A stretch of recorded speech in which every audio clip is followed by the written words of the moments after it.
Good evening বন্ধুরা। আজ 7 September রবিবার।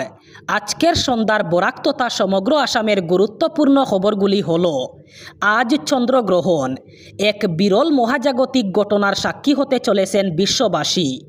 রাতের আকাশে আলো ছড়াবে রক্তবর্ণ চাঁদ। আজ রাত প্রায় 9টা থেকে রাত 2:30 পর্যন্ত রাতের আকাশে উদয় হবে রক্তবর্ণ চাঁদ। আকাশ পরিষ্কার থাকলে ভারতসহ একাধিক জায়গা থেকে খোলা চোখে দেখা যাবে ব্লাড মুন, এমনই জানাচ্ছেন বিজ্ঞানীরা। জ্যোতিষশাস্ত্রবিদদের মতে পূর্ণগ্রাস চন্দ্রগ্রহণের সময় কিছু নিয়ম মেনে চলা প্রয়োজন, যেমন গ্রহণের সময় বাইরে কোথাও না যাওয়াই ভালো। গ্রহণের সময় খাওয়া দাওয়া করা উচিত নয়, এমনকি গ্রহণের সময় খাবার তৈরির প্রস্তুতি নেওয়া উচিত নয়, কারণ এই সময় ছুরি কাঁচিতে হাত দিলে বিপদ হতে পারে। জ্যোতিষশাস্ত্রবিদরা জানিয়েছেন এই সময়ে শৌচালয়ে যাবেন না, স্নান তো দূরের কথা।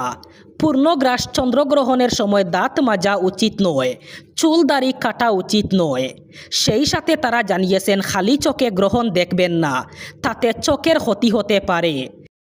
রাজ্যের উচ্ছেদ অভিযান নিয়ে এবার ভয়ঙ্কর ঘোষণা করলেন মুখ্যমন্ত্রী ডক্টর হিমন্ত বিশ্ব শর্মা। এবার কোনো ধরনের আগাম নোটিশ না দিয়েই 126টি সমষ্টিতে চলবে উচ্ছেদ অভিযান। এর জন্য তৈরি করা হলো তালিকা। মুখ্যমন্ত্রী ডক্টর হিমন্ত বিশ্ব শর্মা জানিয়েছেন এবার বুলডোজারের শব্দে কেঁপে উঠবে বেদখলকারীরা। উচ্ছেদ অভিযান নিয়ে এবার গর্জে উঠলেন মুখ্যমন্ত্রী। উল্লেখ্য, 2 দিন আগেই মুখ্যমন্ত্রী ঘোষণা করেছিলেন এবার সারা রাজ্যের 126টি সমষ্টিতে চলবে প্রশাসনের বুলডোজার। এবার তিনি ভয়ঙ্কর ঘোষণা করে বললেন, কোনো ধরনের আগাম নোটিশ না দিয়েই চালানো হবে এই উচ্ছেদ অভিযান। সারা রাজ্যের 126টি সমষ্টিতে চালানো হবে বুলডোজার। এর জন্য ইতিমধ্যেই প্রশাসন তৈরি করেছে তালিকা। গৌহাটি মহানগরের বড়বাড়িতে এক চাঞ্চল্যকর ঘটনা। বড়বাড়ির একটি গেস্ট হাউস থেকে উদ্ধার করা হলো 2টি মৃতদেহ। টুসঞ্জ গেস্ট হাউসের ঘর থেকে এক যুবক এবং এক কিশোরের দেহ উদ্ধার হয়েছে। একই ঘরে 2 জনের মৃতদেহ উদ্ধার।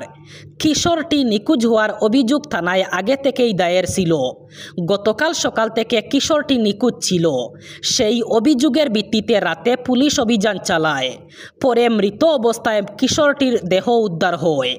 অন্যদিকে ঝুলন্ত অবস্থায় পাওয়া যায় আরেক যুবকের মৃতদেহ। মৃত যুবকের নাম মকিবুর রহমান। গত 5 সেপ্টেম্বর মকিবুর গেস্ট হাউসের ঘর বুক করেছিল। 6 সেপ্টেম্বর তিনি কিশোরটিকে নিয়ে গেছিলেন।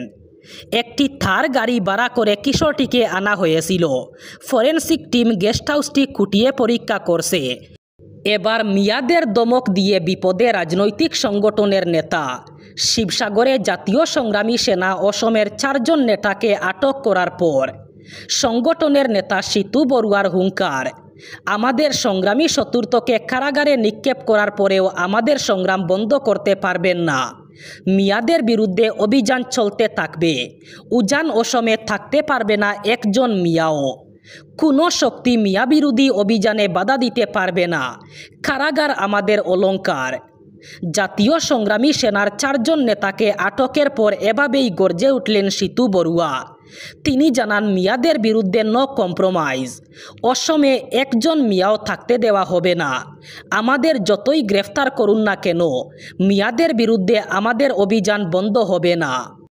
সৌদি আরবে আবাসিক কর্মক্ষেত্র এবং সীমান্ত নিরাপত্তা বিধি ভঙ্গ করায় 20,882 জন অবৈধ প্রবাসীকে গ্রেফতার করেছে দেশটির আইনশৃঙ্খলা বাহিনী। গতকাল সৌদি প্রেস এজেন্সি এক প্রতিবেদনের বরাত দিয়ে আরব নিউজ জানায়, গত 1 সপ্তাহে এই প্রবাসীদের গ্রেফতার করা হয়েছে।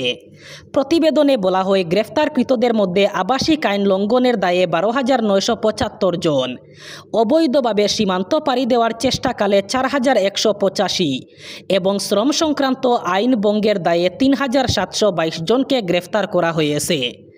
সৌদি আরবের স্বরাষ্ট্র মন্ত্রণালয় জানায়, অবৈধভাবে প্রবেশকারী কোনো ব্যক্তিকে যদি কেউ পরিবহন সুবিধা এবং আশ্রয় দেয় তাহলে তাকে 15 বছরের কারাদণ্ড এবং 1 মিলিয়ন সৌদি রিয়াল জরিমানা করা হবে। এছাড়া যানবাহন এবং সম্পত্তি বাজেয়াপ্ত করা হবে। আইন ভঙ্গকারীদের বিরুদ্ধে অভিযোগ জানাতে মক্কা এবং রিয়াদের নাগরিকদের 911 নম্বর এবং অন্যান্য রাজ্যের ক্ষেত্রে 999 অথবা 996 নম্বরে যোগাযোগ করতে বলা হয়েছে। করিমগঞ্জ জেলার নাম পরিবর্তন প্রতিরোধ কমিটি আহত সাধারণ ধর্মঘটে স্থানে স্থানে গণতান্ত্রিক শান্তিপ্রিয় আন্দোলনকারীরা বিজেপি দলের গুন্ডা বাহিনী এবং পুলিশি অত্যাচারের শিকার হয়েছেন। এ নিয়ে তীব্র প্রতিক্রিয়া ব্যক্ত করল বরাক ডেমোক্রেটিক ফ্রন্ট অথবা বিডিএফ। এক প্রেস বার্তায় বিডিএফ আহ্বায়ক ঋষিকেশ দে বলেন, এই বন্ধের প্রভাব থেকে এটা স্পষ্ট যে একাংশ জনগণ এই নাম পরিবর্তনকে মেনে নেননি। তিনি বলেন, একটি জেলার নাম পরিবর্তন একটি গুরুত্বপূর্ণ বিষয়, তাই এরকম কিছু করতে হলে অবশ্যই তার আগে জেলার জনগণের মতামত নেওয়া জরুরি। তিনি বলেন, তা না করে জোর করে কিছু চাপিয়ে দিতে গেলে তার প্রতিক্রিয়া হবেই। ঋষিকেশ বলেন, বদরপুরে এনসি কলেজের ছাত্রছাত্রীদের উপর বিনা প্ররোচনায় পুলিশ লাঠিচার্জ করেছে। বহুল সংখ্যক ছাত্রছাত্রী আহত হয়ে বর্তমানে হাসপাতালে চিকিৎসাধীন। এভাবে মানুষের গণতান্ত্রিক অধিকারের উপর হস্তক্ষেপের ধিক্কার জানান তিনি আরও বলেন, বিজেপি দলের এক জেলা পরিষদ নেত্রী যিনি একজন আইনজীবীও, তিনি আন্দোলনকারীদের কুৎসিত ভাষায় গালাগালি করেছেন এবং তাদের শারীরিক আক্রমণ করেছেন। এসবও এই উপত্যকার জনগণকে দেখতে হচ্ছে। রাজ্যের হিন্দু বাঙালিদের অপমান করার সিদ্ধান্ত নিয়েছে বিজেপি সরকার। মূলত পশ্চিমবঙ্গের ভোট আদায় করতে গিয়ে অসমের বাঙালি সম্প্রদায়কে বাংলাদেশি সাজিয়েছে বিজেপি সরকার। এটা রাজ্যের হিন্দু বাঙালিদের বিরুদ্ধে চরম অবমাননা বলে অভিযোগ উত্থাপন করেছেন প্রদেশ কংগ্রেস সভাপতি গৌরব গগৈ। সরকারের এই সিদ্ধান্তের সমালোচনা করে তিনি বলেন, বর্তমানে সাধারণ জনতা অত্যন্ত সজাগ এবং সচেতন। এর জন্য আসন্ন দিনগুলোতে বাঙালি হিন্দুরা এই ধরনের রাজনৈতিক নির্বাচন চাইছেন না বলে মন্তব্য করেন তিনি।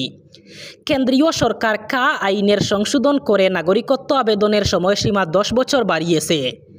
এছাড়া কা আইনের অধীনে অনুপ্রবেশ বিদেশি নির্দেশনা 2025 জারি করা হয়েছে। অন্যদিকে রাজ্যের গোর্খা এবং কুচ রাজবংশীদের নামে থাকা ডিবুটার মামলা প্রত্যাহার করার সিদ্ধান্ত নিয়েছিল ক্যাবিনেট। পরবর্তীতে হিন্দু বাঙালিদের নামও সরকার প্রত্যাহার করবে বলে জানা গিয়েছে, কিন্তু মুখ্যমন্ত্রী ডক্টর হিমন্ত বিশ্ব শর্মা এই তথ্য অস্বীকার করেছেন। অবশেষে এ নিয়ে সরকার নতুন নির্দেশনা জারি করেছে। বিশেষ করে হিন্দু বাঙালিদের ক্ষেত্রে ডিবুটার মামলা প্রত্যাহার করা হবে না বলে সরকার সিদ্ধান্ত নিয়েছে। এবার শেষ খবর। শ্রীভূমি জেলা সমাজ কল্যাণ আধিকারিক জানিয়েছেন, রাজ্যের সামাজিক ন্যায় ও ক্ষমতায়ন সঞ্চালকালয় থেকে 2025-26 সালে শ্রীভূমি জেলার বিশেষভাবে সক্ষম পড়ুয়াদের বৃত্তি প্রদানের জন্য দরখাস্ত আহ্বান করা হয়েছে। এতে নিম্ন প্রাথমিক থেকে স্নাতকোত্তর এবং চিকিৎসা ও কারিগরি শিক্ষায় অধ্যয়নরত বিশেষভাবে সক্ষম পড়ুয়াদের এই বৃত্তি প্রদান করা হবে। এই বৃত্তির জন্য দরখাস্তের নির্ধারিত ফর্ম শ্রীভূমি জেলা সমাজ কল্যাণ আধিকারিকের কার্যালয় এবং উত্তর শ্রীভূমি, দক্ষিণ শ্রীভূমি, বদরপুর, রামকৃষ্ণনগর, লুয়াইরপুয়া এবং দুর্লভচড়ার সুসংহত শিশু উন্নয়ন প্রকল্প আধিকারিকের অথবা সিডিপিও কার্যালয় থেকে সংগ্রহ করতে অনুরোধ জানানো হয়েছে। দরখাস্তের ফর্ম পূরণ করে আগামী 24 অক্টোবরের মধ্যে অফিস চলাকালীন ওই একই স্থানে জমা দিতে হবে। এই ছিল আজকের সন্ধ্যার গুরুত্বপূর্ণ খবরগুলি। ভিডিওটি অবশ্যই লাইক করবেন এবং চ্যানেলটি সাবস্ক্রাইব করবেন।